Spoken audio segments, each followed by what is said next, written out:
Je n'aurais jamais cru que ces mots pourraient dissoudre un mariage. Mais, soit tu respectes ma mère, soit tu pars, a fait exactement cela.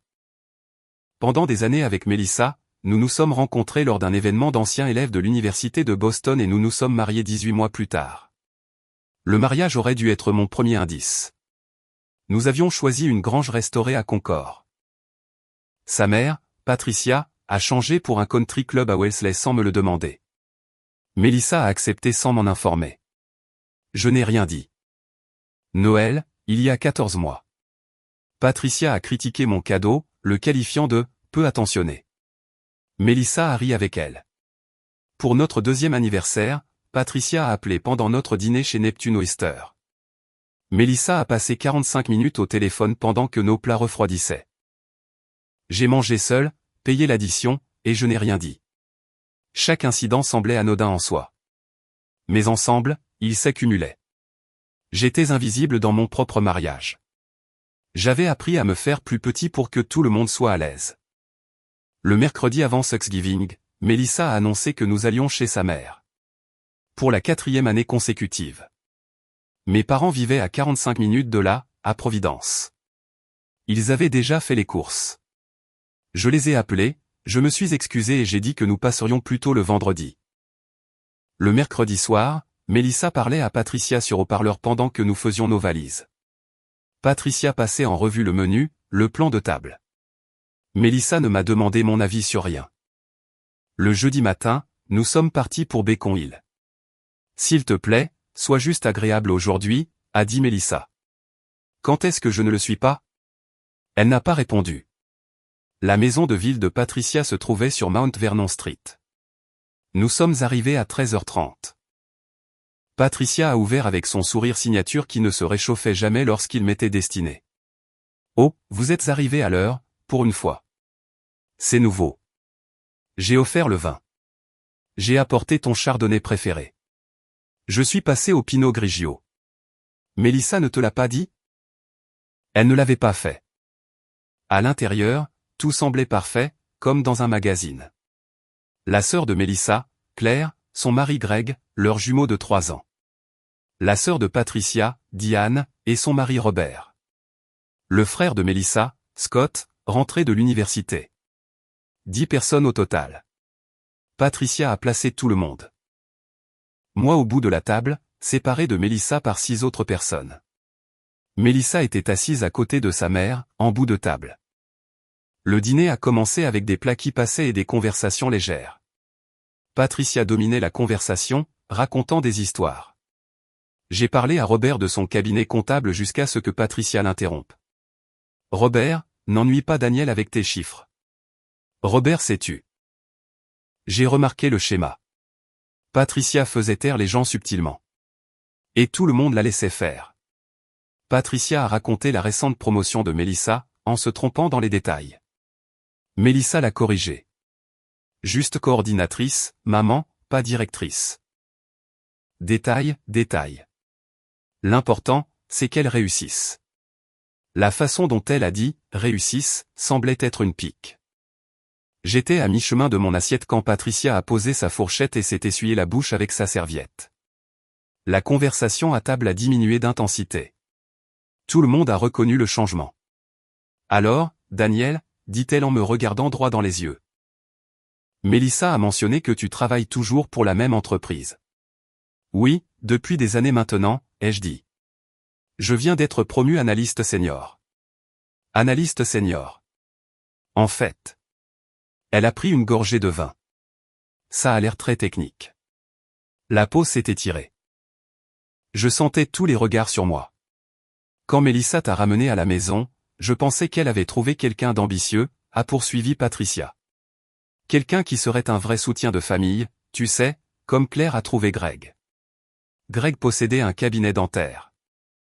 Je savais où elle voulait en venir. Au lieu de ça, elle a épousé quelqu'un qui fixe des ordinateurs toute la journée. Le sourire de Patricia avait maintenant un côté tranchant. Honnêtement, je pensais qu'elle ferait mieux. Tu as presque 30 ans et tu n'es toujours que ça. Elle a fait un vague geste dans ma direction. C'est décevant pour nous tous. Un peu un échec, vraiment. Le silence s'est abattu sur la table. Claire étudiait son assiette. Greg est devenu très intéressé par la découpe de sa dinde. Diane s'est agitée sur sa chaise. Scott a cessé de mâcher. Le visage de Mélissa est devenu rouge vif, mais elle n'a rien dit. Mon cœur battait la chamade, mais j'ai gardé une expression neutre. J'ai posé ma fourchette délicatement, j'ai pris une grande respiration et j'ai regardé Patricia dans les yeux. J'apprécie que vous ayez des opinions sur ma carrière, Patricia, ai-je dit, ma voix stable. Mais je suis bon dans ce que je fais. Je gagne très bien ma vie. Mélissa et moi avons une vie confortable. Je ne sais pas quelle est votre définition de l'échec, mais je ne corresponds pas à la mienne. Les yeux de Patricia se sont légèrement écarquillés. Elle n'était pas habituée à ce qu'on lui tienne tête. La tête de Mélissa s'est tournée brusquement vers moi. Je m'attendais à de la surprise, peut-être de la gêne face à la grossièreté de sa mère. Ce que j'ai vu, c'était de la colère. Une colère vive et immédiate, dirigée contre moi. Daniel.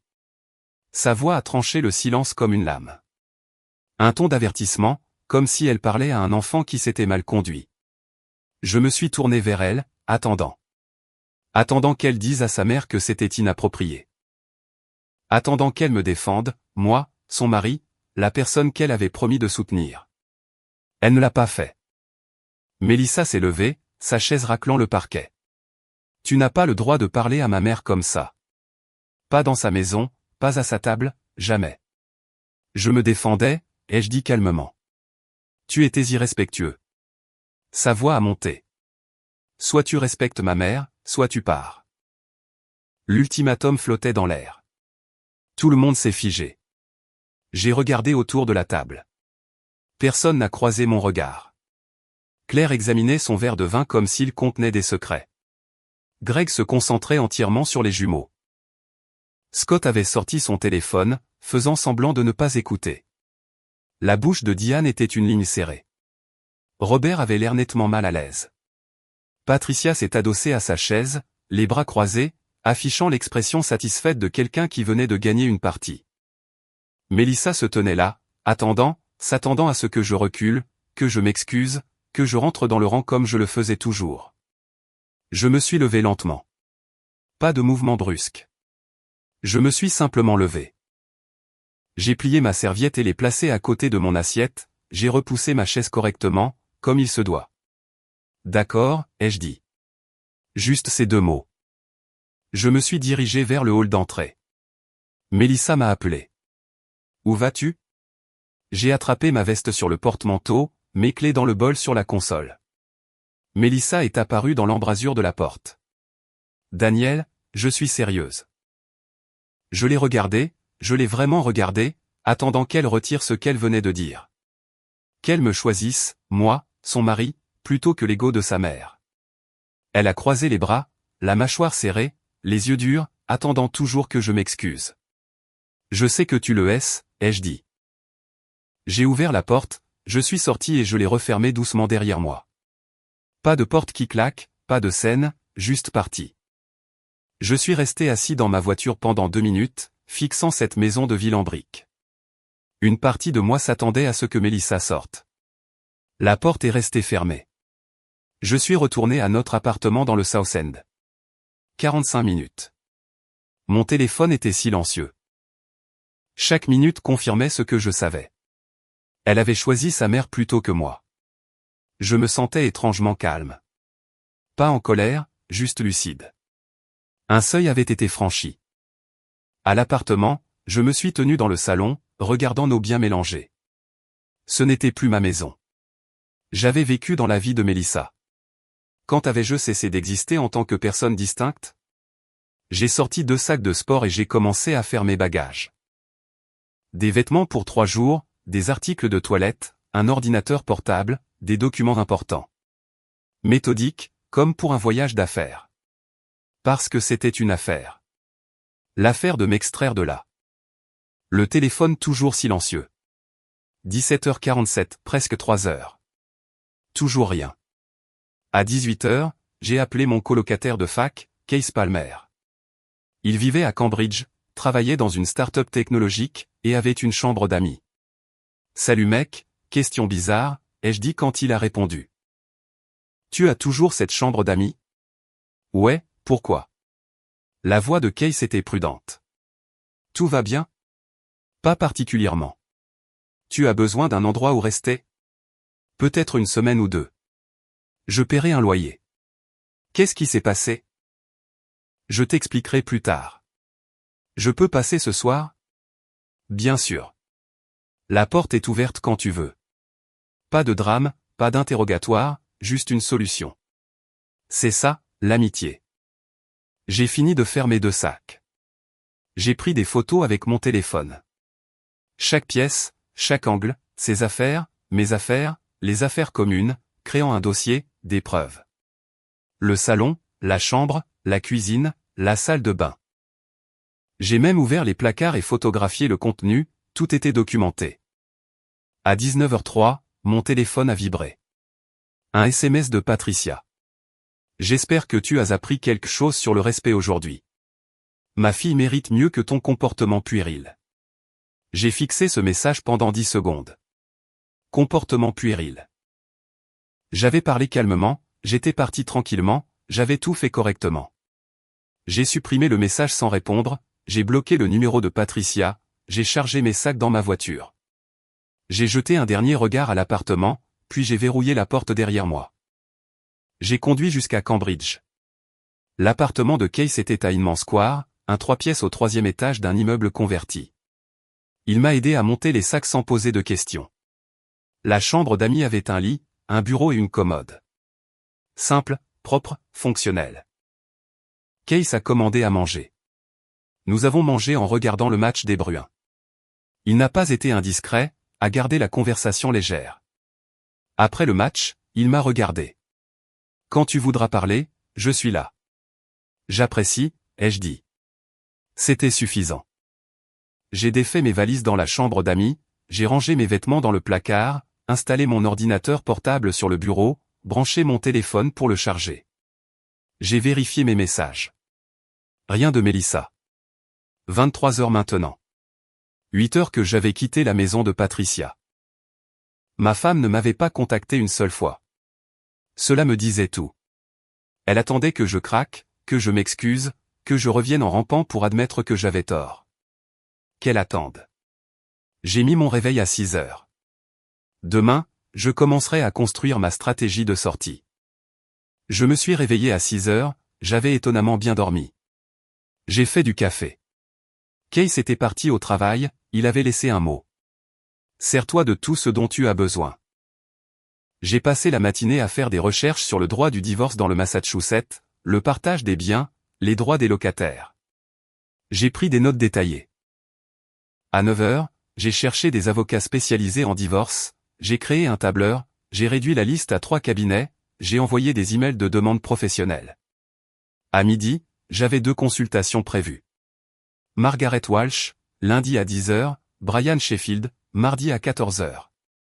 À 14h, je suis allé à notre appartement pendant que Mélissa était au travail. J'ai passé 2 heures à tout documenter. Photographies approfondies, j'ai récupéré le bail, les relevés bancaires, les factures de services publics, j'ai créé des dossiers numériques organisés. À 17h, tout était documenté, professionnel, méthodique, prêt. À 17h47, Claire m'a envoyé un SMS.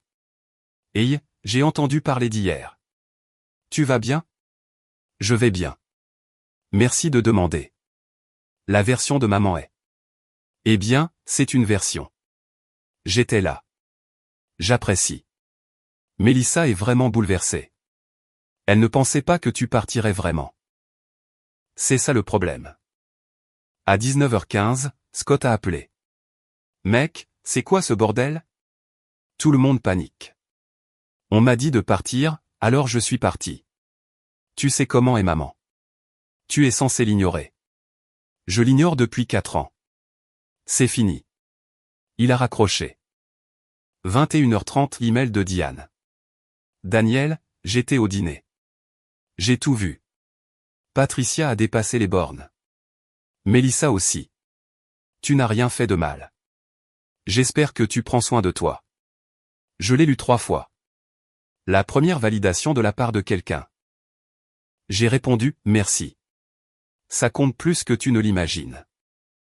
Samedi matin, je suis allé à la Bank of America de Harvard Square. J'ai ouvert un nouveau compte individuel, j'ai transféré exactement 23 500 $ de notre compte joint, soit 50%. J'ai gardé le reçu, fait une capture d'écran des soldes, pas $1 de plus ou de moins que ma part. J'ai envoyé un email au RH, j'ai changé mon virement automatique pour le nouveau compte, j'ai demandé une nouvelle carte de crédit, approuvée instantanément, je me suis retiré de notre carte commune. Dans l'après-midi, tout était séparé. Compte bancaire, OK. Virement automatique, OK. Carte de crédit, OK. Tout était documenté avec les dates, les heures, les numéros de confirmation. Téléphone toujours silencieux de la part de Mélissa. 48 heures, pas un mot. Samedi soir, Case a commandé une pizza. Pendant le dîner, je lui ai tout raconté. Il a écouté sans m'interrompre. Des années comme ça. Je n'arrêtais pas de penser que ça s'arrangerait. Tu as l'air calme. Bizarrement calme. J'ai déjà fait le deuil de ce mariage, ai-je dit. Chaque fois qu'elle choisissait sa mère plutôt que moi, j'en perdais un petit morceau. Jeudi, ça a juste été officialisé. C'est triste. Ça l'est, mais c'est aussi fini. Nous avons regardé le football universitaire. Normal, stable. J'ai réalisé que c'était ma première soirée de détente depuis des mois. Je ne gérais l'humeur de personne, je ne marchais pas sur des œufs, j'existais simplement. Dimanche matin à 11h23, mon téléphone a sonné. Mélissa. Premier contact en 72 heures. J'ai regardé l'écran, j'ai laissé sonner jusqu'à la messagerie vocale. Il a sonné à nouveau immédiatement. Encore la messagerie vocale. Au troisième appel, j'ai répondu. Oui. Où es-tu? Sa voix était sèche. Est-ce que ça a de l'importance? Tu es parti depuis 3 jours. Pas un mot, rien. J'étais inquiète. Tu m'as dit de partir. Je ne le pensais pas pour toujours. Nous devons parler. De quoi? De réparer ça. De passer à autre chose. Il n'y a rien à réparer, ai-je dit. Tu as fait ton choix. J'étais en colère. Les gens disent des choses quand ils sont en colère. Tu m'as donné un ultimatum devant toute ta famille. Soit respecter ta mère, soit partir. J'ai choisi de partir. Tu fais du drame. Je suis clair. Où est-ce que tu loges? Chez Case. Tu as couru chez Case. Qu'est-ce que tu lui as dit?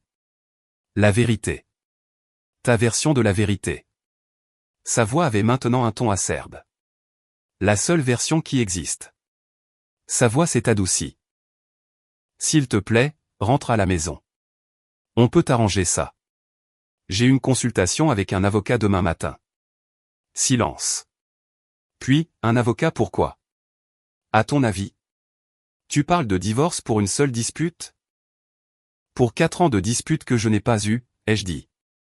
Pour 4 ans où tu as choisi tout le monde sauf moi.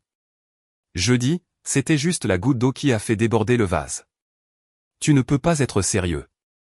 Je n'ai jamais été plus sérieux. Je viens te chercher. On va en parler en personne. Non.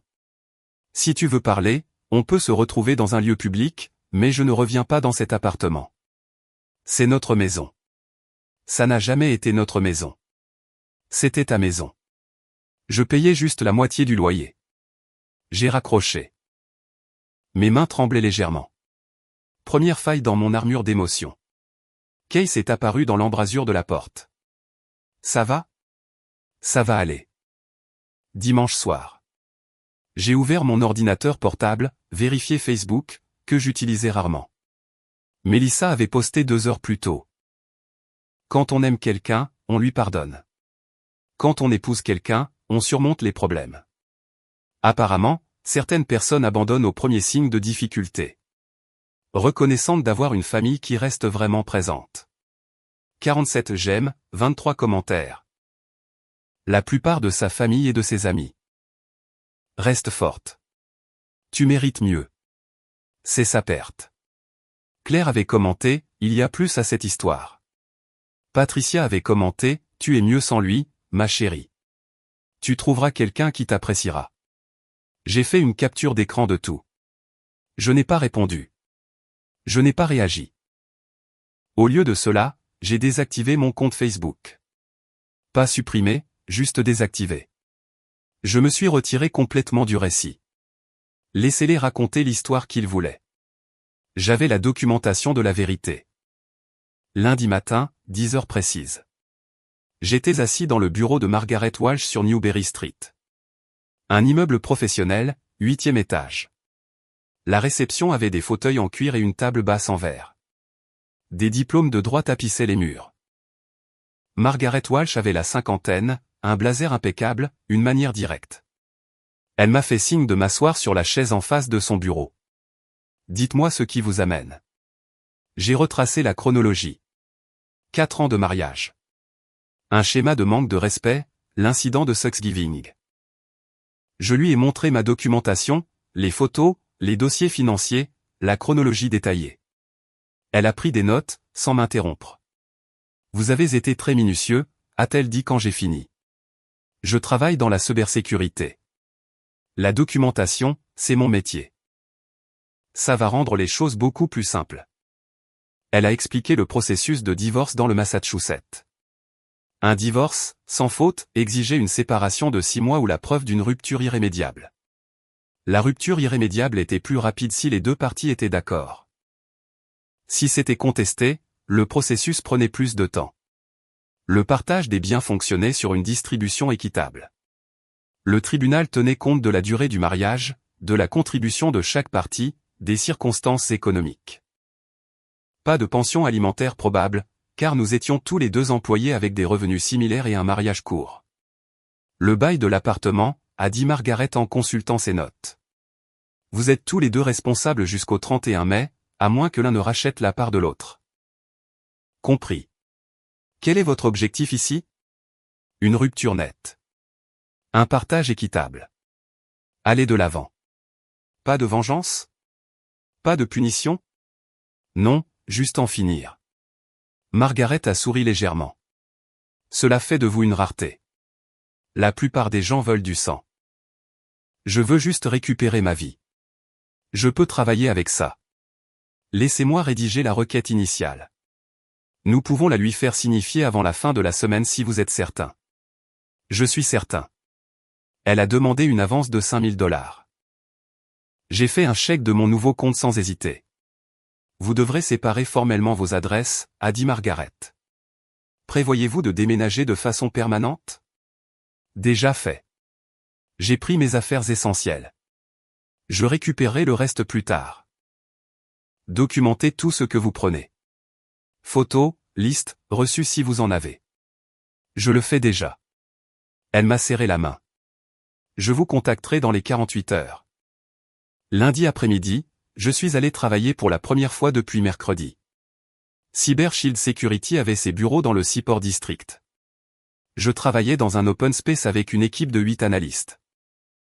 Ma manager, Kelly Bradford, m'a appelé dans une salle de conférence en milieu d'après-midi. Tout va bien, a-t-elle demandé. Tu semblais distrait avant les vacances. Situation personnelle. Je m'en occupe. Est-ce que ça affecte ton travail? Non. Au contraire, je serai plus concentré maintenant. Elle avait l'air inquiète mais n'a pas insisté. Je suis retourné à mon bureau. À 15 heures, un message instantané est apparu de mon collègue Jordan Hughes. Mec, ta femme vient d'appeler ici pour te chercher. J'ai répondu. Qu'est-ce qu'elle a dit? Elle a demandé si tu étais au bureau. J'ai dit que tu étais en réunion. Elle a dit que c'était urgent. Elle avait l'air bouleversée. Merci pour l'info. J'ai bloqué le numéro de Melissa sur mon téléphone professionnel. J'ai envoyé un email au RH. Veuillez noter de ne pas transférer les appels de Melissa Foster à mon poste. Affaires personnelles. Merci. Les RH ont confirmé la réception en quelques minutes. 16h30, mon portable a vibré. SMS de Melissa. Tu m'as bloqué à ton bureau. C'est de la folie.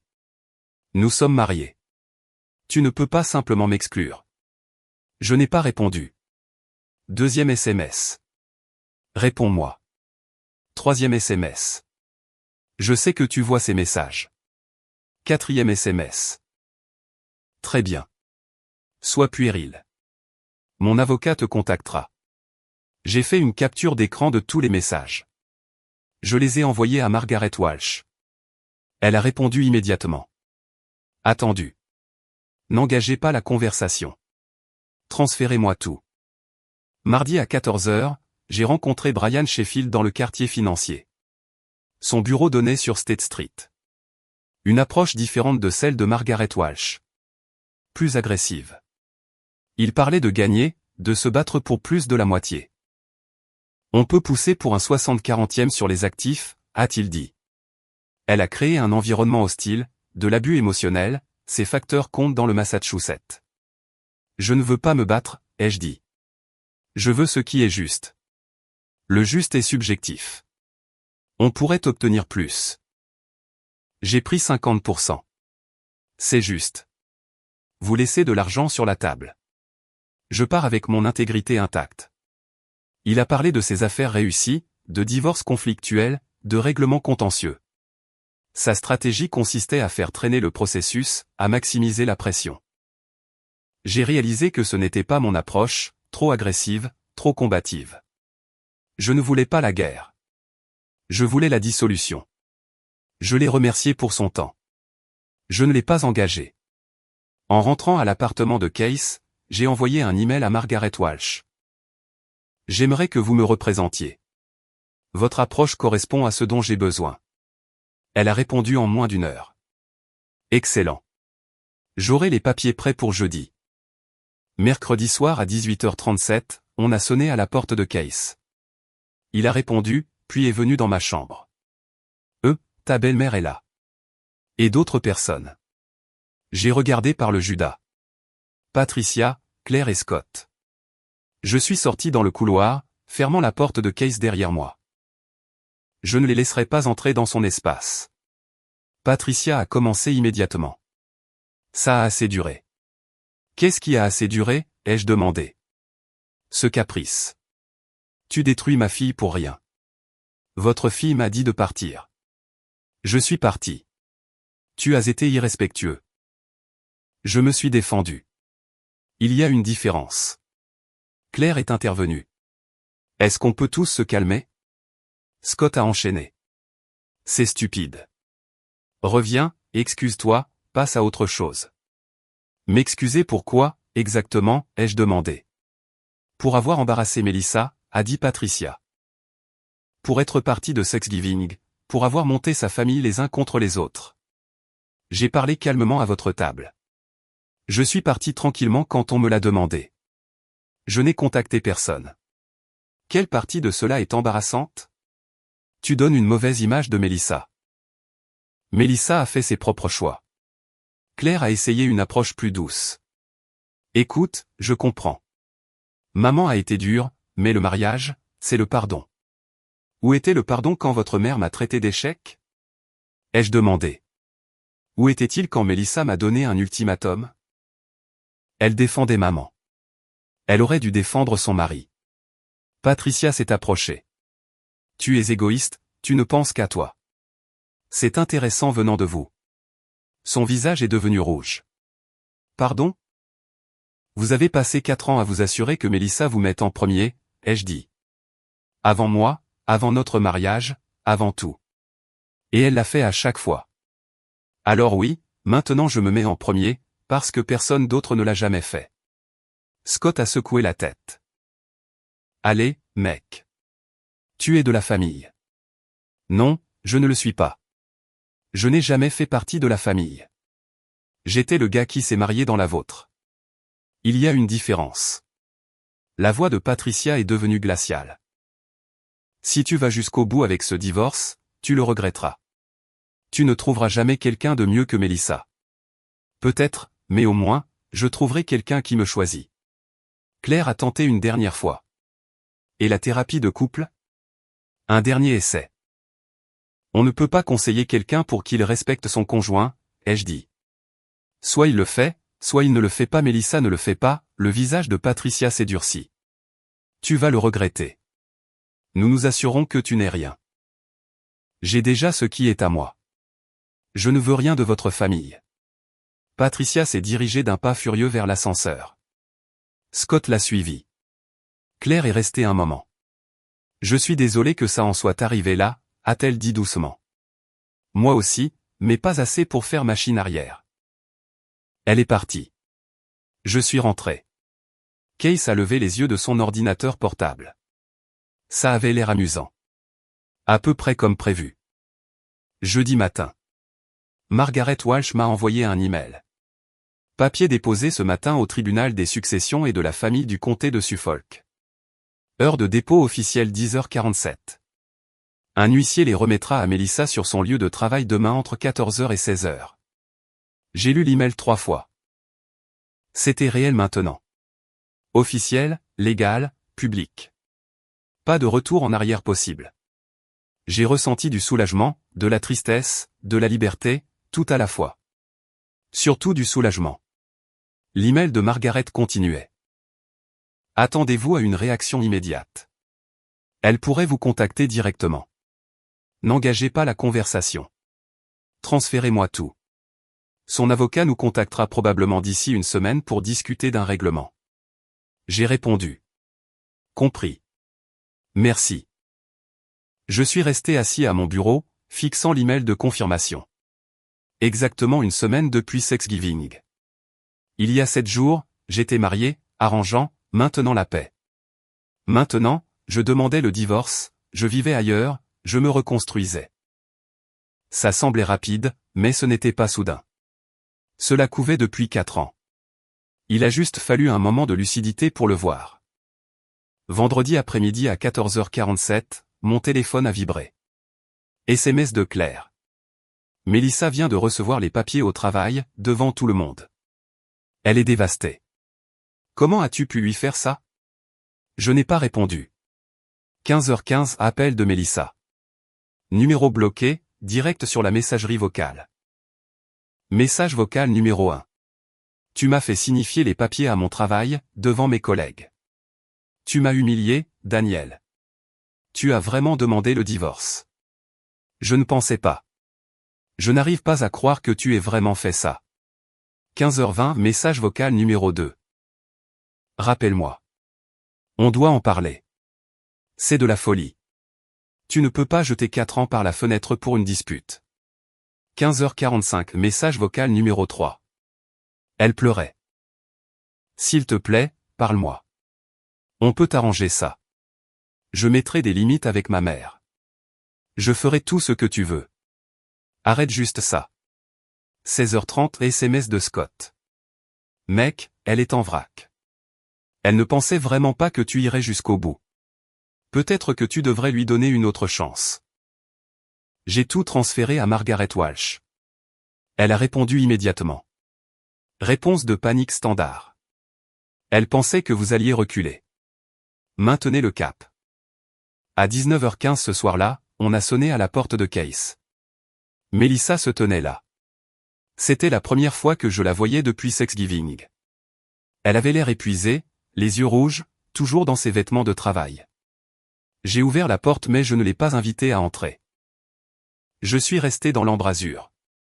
Est-ce qu'on peut parler, s'il te plaît, a-t-elle demandé. Qu'y a-t-il à dire? Que je suis désolé. Que j'ai fait une erreur. Que je veux arranger ça. Quand as-tu réalisé que c'était une erreur? Ai-je demandé. Quand j'ai déposé les papiers ou quand je suis réellement parti? Les deux. Tout. Je ne pensais pas que tu partirais vraiment. C'est ça le problème. Tu ne pensais pas que je fixerais des limites. Tu ne pensais pas que je me choisirais. Tu pensais que j'accepterais simplement. Je t'aime. Tu aimes ce que je t'apportais. La stabilité, le soutien, quelqu'un qui ne faisait pas de vagues. Mais tu ne m'as jamais assez aimé pour me défendre. Ce n'est pas juste. J'étais dans une position impossible.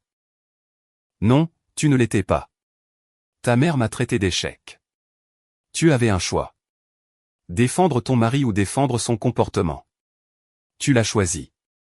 C'est ma mère. Et j'étais ton mari. Au passé. Une erreur ne met pas fin à un mariage. Ce n'était pas une erreur, ai-je dit. C'était 4 ans d'erreur. 4 ans où j'ai été la dernière des priorités. Notre mariage, Noël, notre anniversaire, chaque dîner de famille, chaque décision. Tu as toujours choisi les autres en premier. J'essayais de rendre tout le monde heureux. Tout le monde sauf moi. Elle a essuyé ses yeux. Je vais changer. Je dirai à ma mère qu'elle avait tort. Je fixerai des limites. Retire juste les papiers. Pourquoi maintenant? Pourquoi pas à Thanksgiving quand je me suis défendu? Pourquoi pas dimanche quand j'ai appelé? Pourquoi pas avant que tu ne reçoives les papiers? J'étais en train de digérer. Tu attendais que je m'excuse, que je revienne selon tes conditions, que j'accepte que c'est comme ça. Alors c'est tout. Tu ne veux même pas essayer. J'ai essayé pendant 4 ans. J'ai essayé chaque fois que j'ai mordu ma langue. Chaque fois que je me suis fait plus petit pour mettre ta famille à l'aise. Chaque fois que j'ai accepté d'être manqué de respect parce que tu me le demandais. J'ai fini d'essayer. Son expression a changé, les larmes se transformant en colère en quelques secondes. Très bien. Tu veux un divorce? Tu l'auras. Mais ne t'attends pas à ce que ce soit facile. Ma mère a des avocats. Des bons. Tu auras exactement ce que la loi dit que tu mérites et pas un centime de plus. C'est tout ce que je demande.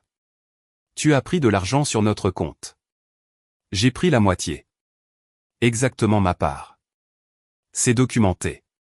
On verra ce qu'un juge en dira. Je suis heureux de les laisser décider.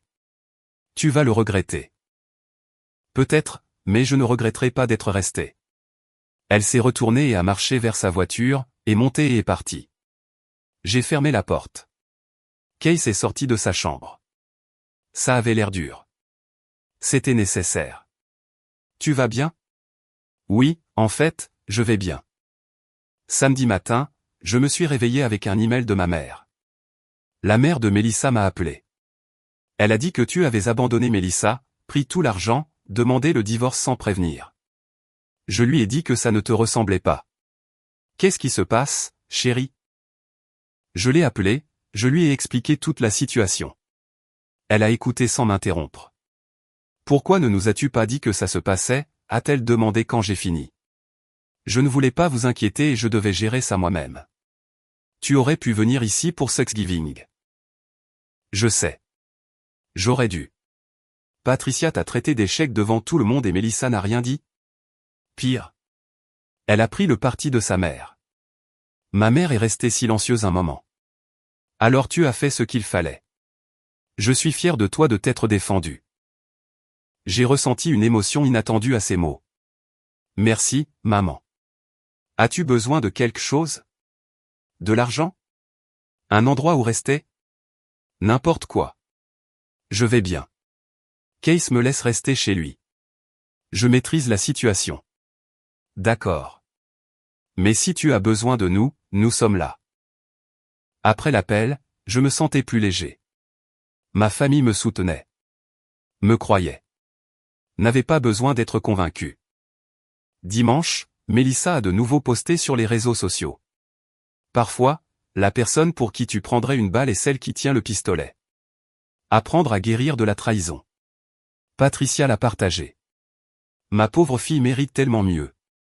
Si fière de sa force. Je n'ai plus regardé. J'ai désactivé mon compte. Ça n'avait pas d'importance. Laissez-les contrôler le récit qu'ils pouvaient voir.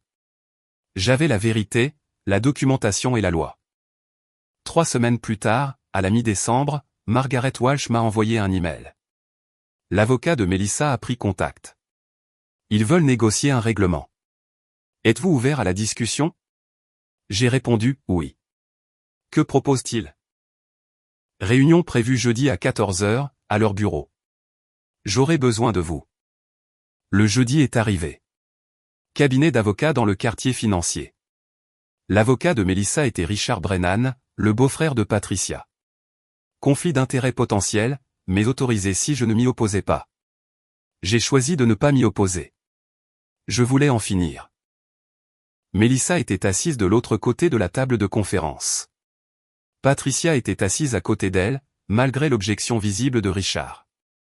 Richard a commencé, ma cliente est disposée à se réconcilier si Monsieur Foster retire sa demande.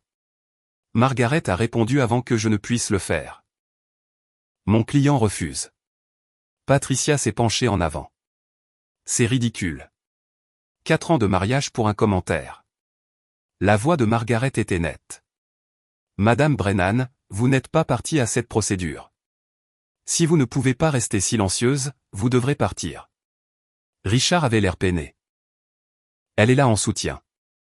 Alors elle doit se comporter en soutien, pas en avocate. La négociation a commencé. Actif, 47 000 $ d'économie, déjà partagés. Les deux parties étaient d'accord. Bail de l'appartement jusqu'en mai. Tous deux responsables. Mélissa voulait que je déménage officiellement, que je retire mon nom. J'ai accepté, mais seulement si elle me remboursait ma moitié de la caution et du dernier mois de loyer. Elle a accepté. Meubles et effets personnels. J'ai fourni ma liste. Tout était raisonnable. Rien de contesté. Pas de dette commune au-delà du bail de l'appartement. Pas de pension alimentaire demandée par l'une ou l'autre partie. Un accord a été conclu en 90 minutes. Les deux parties ont signé. La date du tribunal a été fixée au 15 janvier pour la dissolution finale. Dans environ un mois. Tout était civil, professionnel, réglé. Patricia a essayé de parler alors que nous partions. Margaret l'a coupé. Rien à discuter, Madame Brennan. Nous sommes sortis. Une semaine plus tard, Mélissa a accepté, via nos avocats, de me donner accès à l'appartement. Samedi à 10 h, elle serait ailleurs. J'ai amené Case et son camion. L'appartement ressemblait à un musée. Mélissa avait déjà tout séparé, mes affaires dans des cartons étiquetés. Efficace, froid, final. Case et moi avons tout chargé, mon bureau et ma chaise, ma bibliothèque et mes livres, ma console de jeu, mes vêtements et mes objets personnels, les articles de cuisine que j'avais apportés, les photos encadrées de ma famille. Tout tenait dans un seul chargement de camion. 45 minutes au total. J'ai laissé ma clé sur le comptoir de la cuisine. J'ai laissé une enveloppe avec un chèque de 2000 $. Ma moitié du loyer de décembre, payé en avance. J'ai inclus un mot. Clé et loyer de décembre. Bonne chance pour tout. Daniel. Professionnel jusqu'au bout. Je suis parti de Tremont Street sans me retourner. Case a demandé, comment tu te sens? Libre. Le 15 janvier est arrivé. Tribunal des successions et de la famille du comté de Suffolk. Audience à 9h30. Je suis arrivé avec Margaret Walsh. Mélissa est arrivée avec Richard Brennan. Aucun membre de la famille n'était présent. Le juge a examiné notre accord de règlement. A confirmé que les deux parties étaient d'accord sur les termes. A confirmé qu'aucune réconciliation n'était souhaitée. A posé les questions standards. Nous avons tous les deux répondu de manière appropriée. Le juge a signé l'ordonnance de dissolution. 17 minutes au total. 4 ans réduits à 17 minutes. À l'extérieur du palais de justice, Mélissa et moi avons eu une brève rencontre. J'espère que tu trouveras ce que tu cherches, a-t-elle dit. J'espère que tu apprendras à mettre des limites avec ta mère. Son visage s'est durci. C'est cruel. C'est honnête. Bonne chance, Mélissa. Nous avons marché dans des directions opposées. Je ne l'ai plus jamais revue. Février, 2 mois après que tout a changé. J'ai trouvé un 2 pièces à Jamaïca plein. Abordable, propre, à moi seul. Case m'a aidé à emménager. Je l'ai meublé progressivement.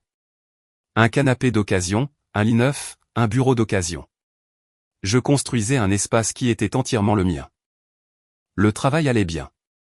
En mars, Kelly m'a offert une promotion au poste d'analyste principal. 15% d'augmentation, de meilleurs projets. J'ai accepté immédiatement. Tu as été différent ces derniers temps, a dit Kelly. Plus concentré. Quoi que tu fasses, continue.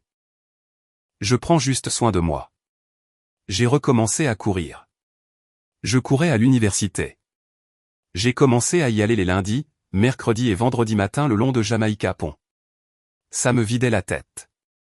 J'ai établi une routine.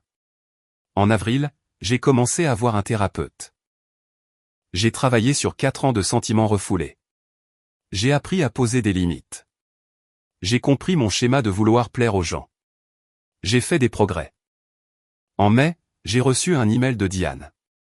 Objet, mise à jour. Daniel, je voulais que tu saches que Claire a quitté Greg. Il l'a traité de la même manière que Patricia traite tout le monde. Exigeant, contrôlant, méprisant. Ton divorce lui a ouvert les yeux sur sa propre situation. Elle reste avec moi pendant qu'elle met de l'ordre dans ses affaires. Parfois. Il faut voir le courage de quelqu'un d'autre pour trouver le sien. Merci pour cet exemple. J'espère que tu vas bien, Diane. Je l'ai lu 2 fois, j'ai répondu « Merci de me l'avoir fait savoir. J'espère que Claire trouvera son chemin. Je vais bien. Meilleurs vœux à vous deux. » Mon choix avait eu des répercussions, pas seulement pour moi, mais pour d'autres piégés dans des dynamiques similaires. Fin septembre, 10 mois après Thanksgiving, j'ai rencontré Jennifer Campbell dans un groupe de course. Course du samedi matin autour de Jamaica Pont. Elle s'entraînait pour le marathon de Boston. Je courais pour ma santé mentale. Nous avons commencé à courir ensemble. Le café après les courses est devenu une routine. Elle avait 27 ans, enseignante en primaire, originaire de Worcester. Notre premier rendez-vous était dans un petit restaurant italien du North End. Nous avons parlé pendant 3 heures. Elle m'a posé des questions sur mon passé. J'ai été honnête. Récemment divorcé. Le mariage s'est terminé parce que je me suis enfin affirmé. Bien pour toi, a-t-elle dit. Quiconque te fait te sentir mal de poser des limites ne vaut pas la peine d'être gardé. J'ai senti quelque chose changer. C'était différent. Novembre est arrivé. 1 an depuis que tout a changé. Jennifer m'a invité à Thanksgiving chez ses parents à Worcester. J'étais nerveux. Le premier dîner de famille depuis la table de Patricia. La maison des parents de Jennifer était chaleureuse, bruyante, chaotique. Ses parents, 2 frères, leur famille. Son père a raconté une histoire sur mon travail, se trompant légèrement dans les détails. Avant que je ne puisse répondre, Jennifer l'a corrigé gentiment. Papa, il n'est pas dans le support informatique. Il est analyste senior en cybersécurité. Il y a une différence. Fière, solidaire, précise. Plus tard, je lui ai pris la main. Merci pour ça. Pourquoi? De me voir. De me soutenir. C'est ce que font les partenaires, a-t-elle dit. Toujours. J'ai réalisé que c'est ce que ça aurait dû être. Voilà à quoi ressemble le respect. Voilà ce que signifie choisir son partenaire. Après le dîner, Jennifer et moi avons marché dans le quartier de ses parents. Elle m'a demandé si j'allais bien, sachant que l'année dernière à la même époque avait été difficile. Je vais plus que bien, ai-je dit. L'année dernière m'a appris quelque chose d'important. Qu'est-ce que c'est? Parfois, les gens vous montrent exactement qui ils sont et ce que vous signifiez pour eux. La chose la plus courageuse que vous puissiez faire est de les croire du premier coup. Et ensuite, tu trouves des gens qui te montrent ce que tu mérites vraiment. Elle m'a serré la main. Nous sommes retournés chez ses parents. J'ai ressenti la paix, la gratitude, la justesse. J'avais fait le bon choix. J'avais cru ce que Mélissa m'avait montré. J'étais parti. J'avais reconstruit. Et j'avais trouvé quelque chose de réel.